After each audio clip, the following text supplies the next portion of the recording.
শুনেছি এই জঙ্গলে নাকি অনেক গাছ মারা গেছে। গাছপালা যেভাবে একের পর এক মারা যাচ্ছে আর মানুষ কেটে ফেলছে, এইভাবে চলতে থাকলে প্রকৃতি তার নিজস্ব সত্তা হারিয়ে ফেলবে। এর জন্যই তো প্রতি বছর এত গরম পড়ছে। হ্যাঁ হ্যাঁ, ওমর ভাইয়া ঠিক কথাই বলেছে। চলো আজ আমরা সবাই মিলে ভাওয়ালকর জঙ্গলটা ঘুরে দেখি, তাহলে আমরা একটা আইডিয়া পাবো যে এই জঙ্গলে কতগুলো গাছ মারা গেছে আর কতগুলো গাছ কেটে ফেলা হয়েছে। ফাতেমা আর ওমর ভাইয়া ঠিক কথাই বলেছেন। চলো আমরা সবাই আজ ভাওয়ালগড় জঙ্গল থেকে ঘুরে আসি। কিন্তু ভাই ওমর, আমার যে ভয় করছে যে জঙ্গলে গেলে যদি কোনো হিংস্র প্রাণী আমাদেরকে খেয়ে নেয়। আরে তুমি কি যে বলো না ভাই মাহাদি, তুমি জানো না ভাওয়ালগড় বনে কোনো হিংস্র পশু প্রাণী থাকে না।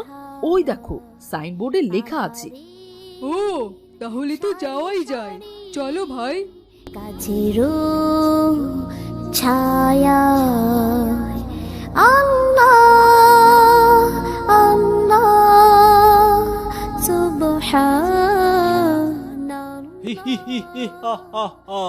কয়েক বছর ধইরা এই জঙ্গলে কাটকাইটা বেশ আরামায়েশেই দিন পার করতাছি। আমি ছাড়া তো এই রসুলপুর মহল্লায় আর কোনো কাঠুরিয়া নাই। প্রতিদিন কাটকাইটা তো জঙ্গলটা প্রায় সাবার কইরাই ফালাইছি।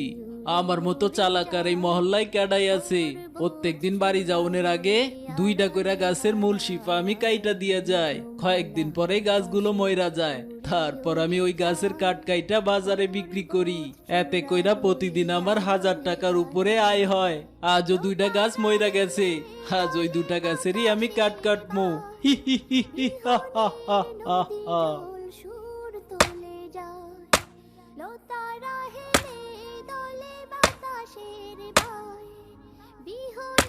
আরে শুনছো তোমরা, ওইটা গাছ কাটার শব্দ না? মনে তো হচ্ছে কেউ গাছ কাটছে। হ্যাঁ হ্যাঁ ভাইয়া, শব্দটা তো ওদিক থেকেই আসছে। চলো তো গিয়ে দেখি তো প্রকৃতির এমন সর্বনাশ কে করছে।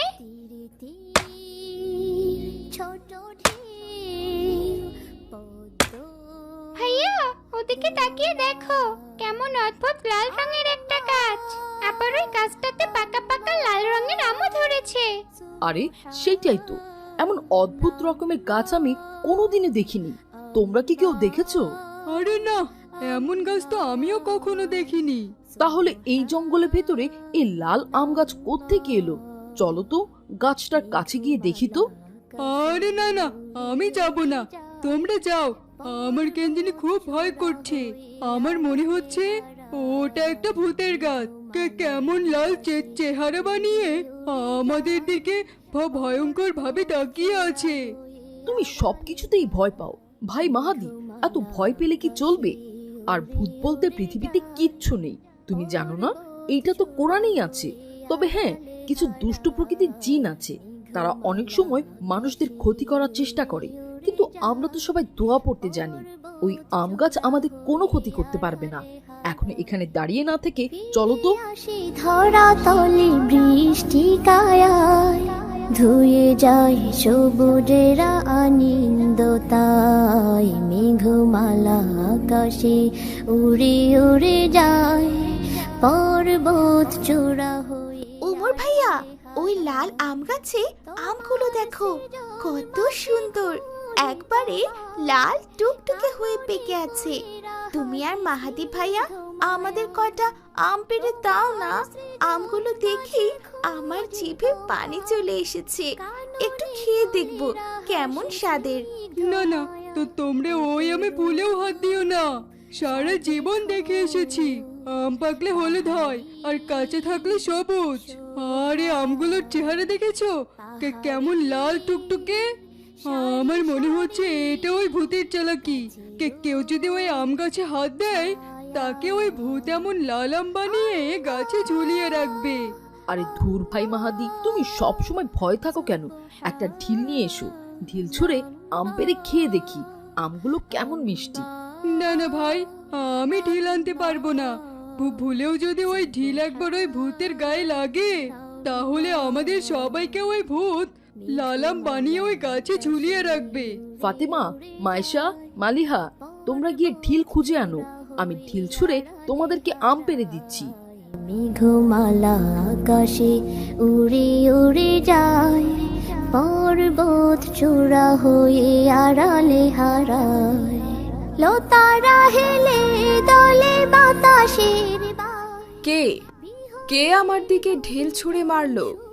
ওরে বাবারে, তো তোমাদেরকে বলেছিলাম না এই লালাম গাছে ঢিল ছোড়ার দরকার নেই। এখন দেখলে তো ওই লালাম গাছের ভূত জেগে উঠেছে। এখন আমাদের সবাইকে শেষ করে ফেলবে। তাড়াতাড়ি পালাও। দাঁড়াও, তোমরা কোথায় যাচ্ছ? কোথাও যেও না, আমি তোমাদের কোনো ক্ষতি করব না। আরে দাঁড়াও দাঁড়াও সবাই, শুনলে তোমরা আম গাছে কথা? সে নাকি আমাদের ক্ষতি করবে না।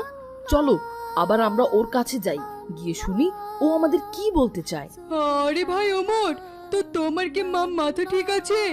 ওই লালাম গাছ আমাদেরকে এখন ওর কাছে ডেকে নিয়ে গিয়ে খেয়ে ফেলবে। ভুলেও ওর কাছে যেও না ভাই। চলো তাড়াতাড়ি আমরা এখান থেকে পালাই।